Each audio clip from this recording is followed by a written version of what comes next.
1년 전 윤석열 전 대통령은 국회를 반국가 세력으로 지목하며 난데없이 비상계엄을 선포했습니다. 저는 지금까지 폐악질을 일삼은 망국의 원흉 반국가 세력을 반드시 척결하겠습니다. 1년이 지난 오늘 이 친위 쿠데타 시도로 대통령직에서 파면되고 재판을 받고 있는 윤 전 대통령은 판에 박힌 듯한 궤변을 되풀이했습니다. 변호인을 통해 공개한 국민 여러분께 드리는 말씀이란 글에서 국회를 망국의 위기를 초래한 대의 권력이라고 지칭하며 비상계엄은 주권 침탈의 위기를 직시하며 일어서달라는 절박한 메시지였다는 경고성 계엄 논리를 또 꺼내들었습니다. 투개표에 해킹이 모두 가능한 것으로 파악되는 등 선관위의 공정성은 심각하게 위협받고 있었다며 부정선거 음모론도 반복했습니다. 불과 2주 전 법정에서 윤 전 대통령은 부하를 비난하면서까지 내란 사태에 책임을 떠넘기려 하더니 이 친구가 뭘 검거하고 체포한다는데 도대체 이런 ABCD도 모르는 놈이 도대체 이런 일을 제대로 할 수 있겠나 그런 생각 혹시 안 드셨습니까? 오늘 입장문에선 평생 국가를 위해 헌신한 군인들과 공직자들이 고초를 겪고 있다며 모든 책임은 군 통수권자였던 제게에 있다고 했습니다. 법적 책임과 상관없는 법정 밖에서만 번듯한 말로 자신의 책임을 포장한 겁니다. 그러면서 윤 전 대통령은 독재 정권에 맞서 똘똘 뭉쳐야 할 때다. 대한민국의 자유, 법치, 주권 수호를 위해 다시 일어서야 할 때라며 1심 판결을 앞두고 다시 지지 세력을 선동하려는 듯한 메시지도 남겼습니다. MBC 뉴스 이일입니다. 국민의힘 장동혁 대표는 결국 계엄의 강을 건너지 못했습니다. 12.3 비상계엄 1년을 맞아낸 SNS 메시지는 사과보단 변명에 가까웠습니다. 비상계엄으로 실망과 혼란을 드렸다. 책임을 통감한다면서도 초점은 하나로 뭉쳐 제대로 싸우지 못했던 것에 맞췄고 비상계엄은 의회 폭거에 맞서기 위해서였다며 윤석열 전 대통령의 1년 전 주장을 그대로 반복했습니다. 민주당의 의회 폭거와 국정 방해가 결국 계엄을 불러왔습니다. 당대표가 비상계엄의 주범 윤 전 대통령을 끊어내지 못한 상황에서 비상계엄을 막지 못해 죄송하다는 원내대표의 반성은 국민의 공감을 얻기 어려웠습니다. 국민의힘 국회의원 모두는 무거운 책임감을 통감하고 있습니다. 국민 여러분께 다시 한번 진심으로 사과드립니다.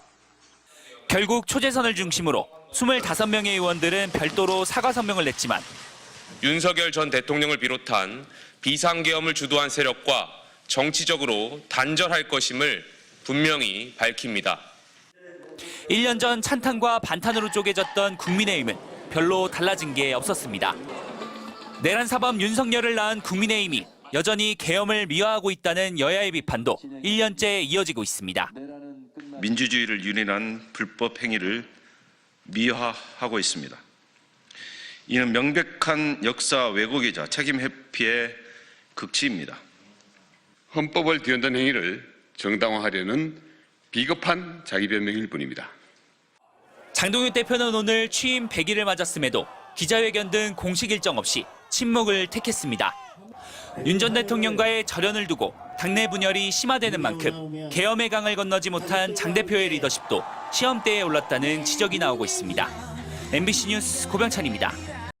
1년 전 오늘 비상계엄을 선포했던 윤석열 전 대통령이 일본 언론과의 인터뷰에서 자신의 계엄령은 정당했다고 주장했습니다.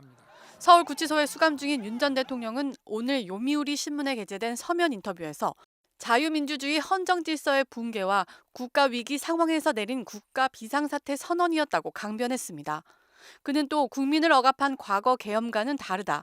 몇 시간 만에 국회의 해제 요구를 수용했다며 국회 무력화 의도가 없었다고 주장했습니다. 재판에서 옛 부하 증인들로부터 반박당한 주장을 또 이어간 건데 요미우리 신문은 윤 전 대통령의 발언을 전하면서 한국 여론은 냉담한 편이라고 보도했습니다. 윤 전 대통령은 자신의 재임 당시 한일 관계와 관련해서도 한미일 3국 협력 강화를 추진한 것에서 큰 의미와 가치를 느낀다고 답한 것으로 전해졌습니다. 1년 전엔 그래도 계엄에 반대했던 국민의힘 정당의 당대표는 이번엔 계엄 감싸기에 나섰습니다. 장동혁 대표는 오늘 공개한 입장문에서 비상계엄은 의회 폭거에 맞서기 위한 계엄이었다며 윤 전 대통령의 논리를 그대로 따랐습니다. 장 대표는 계엄에 이은 탄핵은 한국 정치에 연속된 비극을 낳았고 국민과 당원들께 실망과 혼란을 드렸다며 하나로 뭉쳐 제대로 싸우지 못했던 국민의힘도 그 책임에서 자유롭지 못하다고 밝혔습니다. 또 지난 1년을 어둠의 1년이라고 정의하면서 추경호 전 원내대표의 영장 기각이 새로운 희망의 길이 될 신호탄이라고 주장했습니다. 이를 두고 당장 당내에서부터 반박이 나오고 있습니다. 김재섭 의원은 반성과 성찰은커녕 또 다른 계몽령을 선언했다며 의회 폭거에 맞서기 위한 계엄이었다면 장 대표는 왜 작년엔 계엄 해제 표결에 참여했냐고 꼬집었습니다. 김 의원이 포함된 국민의힘 의원 25명도 별도의 기자회견을 갖고 비상계엄에 대해 공식 사과했습니다.